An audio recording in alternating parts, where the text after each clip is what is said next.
You're tuned into the podcast Sentimental Journey, where discussions happen on the music of the World War II era. My name is Hollis Zimmerman, and I will be exploring this important time in music history. Hello, and welcome to the first episode of Sentimental Journey. Today we are going to examine the events of the pre-war period. The 1930s proved to be a time of struggle and recovery for the United States after the stock market crash of 1929. In 1932, Americans elected a new president, Franklin Delano Roosevelt, who pledged to use the power of the federal government to make Americans' lives better. Over the next 9 years, Roosevelt's New Deal created a role for government in American life. Though the New Deal alone did not end the Depression, it did provide an unprecedented safety net to millions of suffering Americans. The 1930s saw natural disasters as well as man-made ones. For most of the decade, people in the Plains states suffered through the worst drought in American history, as well as hundreds of severe dust storms or black blizzards that carried away the soil and made it all impossible to plant crops. By 1940, 2.5 million people had abandoned their farms in this dust bowl and headed west to California. The radio introduced Americans to more types of music than they had ever heard before. Radio's popularity increased due to the fact that people couldn't afford records during the Great Depression. During those years, the country enjoyed the emergence of a range of distinctly American musical sounds. Jazz was transforming big band music into a danceable swing sound.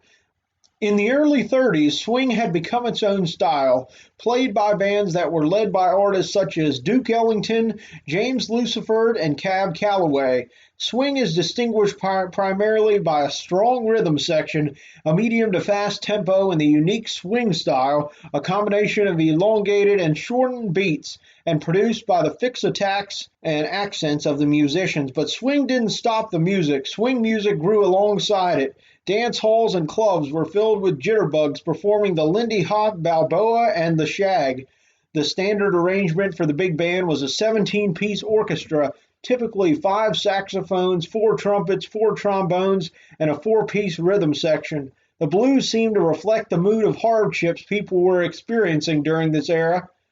It also played a role in influencing everything from boogie-woogie gospel to swing music. In addition, a form of folk music or hillbilly music originated in the Appalachian Mountains of the southeastern part of the country. What would become country and bluegrass music became popular with masses of programs like the Grand Ole Opry featuring artists such as the Carter Family and Jimmy Rogers. The oldest and longest continuing radio station in the country, WSM, began in Nashville in 1925. In 1932, the station grew a wider audience by boosting its power to 50,000 watts. On the West Coast, singing cowboys such as Gene Autry and Roy Rogers brought a new, uniquely Western sound which would develop into honky-tonk and Western swing music. In 1939, Gene Autry began hosting his own radio program called Gene Autry's Melody Ranch. Woody Guthrie, an Oklahoma native and folk singer, toured the country and wrote many songs supporting the labor union movement. Brother, Can You Spare a Dime from 1932 is the most lasting piece of music from that era. The 1930s perpetuated that nostalgic period of big bands and dance halls and jitterbugs, but few could have foreseen the shifts in popular music that would take place as the new decade and styles displaced the once reigning formats of the 1930s. One event seemed to be the final conclusive event of the decade. On April 30th, 1939, the New York World's Fair opened its doors with the theme, The World of Tomorrow. The exposition promised to look at scientific, technological, and consumer wonders never before seen. The theme song of the World's Fair was called Dawn of a New Day, a composition based on incomplete music left by George Gershwin before his untimely death in 1937. George's brother Ira Gershwin and composer Kay Swift finished George Gershwin's composition of Dawn of a New Day. This title seems perfectly symbolic of the change coming over the horizon. Unfortunately, due to the congeality of the fair would be short-lived. It seems as though it was an unofficial close to the 1930s and the music that carried Americans through the years following the Great Depression. In a few short months, on September 1st, 1939 rolled around and German troops invaded Poland, plunging the world into the most horrific conflict it has ever witnessed. England and France braced for war. Across the far Pacific, Japan had already begun its march toward Asian dominance. Irving Berlin once said, "Songs make history, and history makes songs." And indeed, the music of the early 1940s played a key role in the war effort for America. It served as a way to help boost morale, celebrate heroic wartime efforts, and even help us grapple with the extraordinary feelings of loss. By 1940, 96.2% of the northeastern American households had their own radio. Therefore, World War II was unique in that radio distributed music and information for the masses for the first time during an armed conflict. In addition, because radio use was so widespread, music became a tool of war propaganda. The American forces didn't enter into war until December 1941, until the attack on Pearl Harbor. The attack that day solidified the notion of America as a single fighting front. At stake was not only the United States' role as a military power, but also as a force for civilization. One of the most immediate responses to Japan's December attack on Pearl Harbor came from country singer Fred Rose, and his "Cowards Over Pearl Harbor" was recorded for Decca Records on December 22, 1941, by singer Denver Darling. It expresses the shock and anger felt by Americans at their sudden and undesired entry into war. The military draft proved to be an inspiration for a handful of tunes, starting off with hopeful lyrics like "I'll be back in a year, little darling," but they were soon curbed as it became obvious that U.S. involvement would last longer. Another popular theme that was in the move from civilian to military life was songs like "I'm in the Army Now." Music was used to vilify the enemy, both those in Europe and in Japan. In 1941, despite having performing anti-war songs before Pearl Harbor attack, folk singer Woody Guthrie recorded "Round and Round Hitler's Grave" before enlisting himself as a merchant marine in 1942.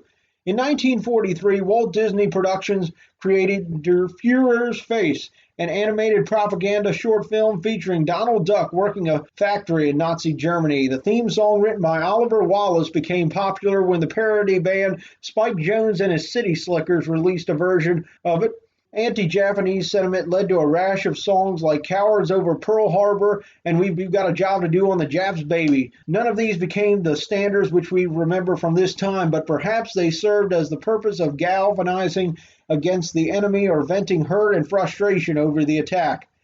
In the first days of World War II, the phrase "Remember Pearl Harbor" came readily to many lips, and it took little time for two songs, those words, to be released. Carson Robeson had the first, with lyrics and music by Frank Luther, in the closing days of 1941.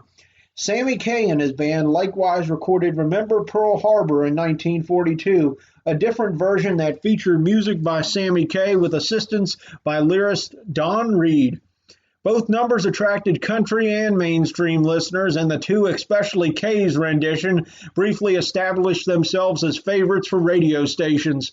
Plus, family, community, and religious gatherings used them for group singing. Even with its initial popularity, neither version of "Remember Pearl Harbor" became the nation's war song, and both faded from the public's attention as initial fury about the Japanese attack waned. In 1942, the federal government realized that they had to control information being disseminated to the public. They even established two communities to elevate songs for morale to the general public.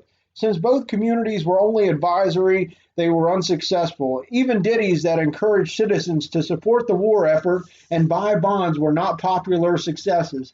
Having stars like Bing Crosby, Dinah Shore, or the Andrews Sisters recommended buying bonds, followed by one of their own popular songs, were more effective.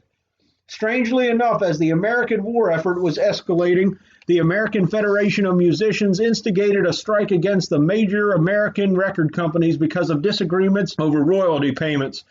Beginning at midnight on July 31st, 1942, no union musician could make commercial recordings for any commercial record company. That meant any union musician was allowed to participate on radio programs and no other kinds of musical entertainment, but not in a recording session. The strike did not affect musicians performing on live radio shows, in concerts, or after October 27, 1943, on special recordings made by record companies for V-disc distribution to the armed forces fighting World War II. Because V-Discs were not available to the general public, however, the union did frequently threaten to withdraw musicians from their radio network to punish individual network affiliates who are deemed unfair for violating the union's policy on recording network shows for repeat broadcast. By and large, the public rejected most overtly patriotic music and messages about how the war was progressing when it concerned their record and radio listening. Consumers much preferred the romantic ballads and up-tempo swing numbers.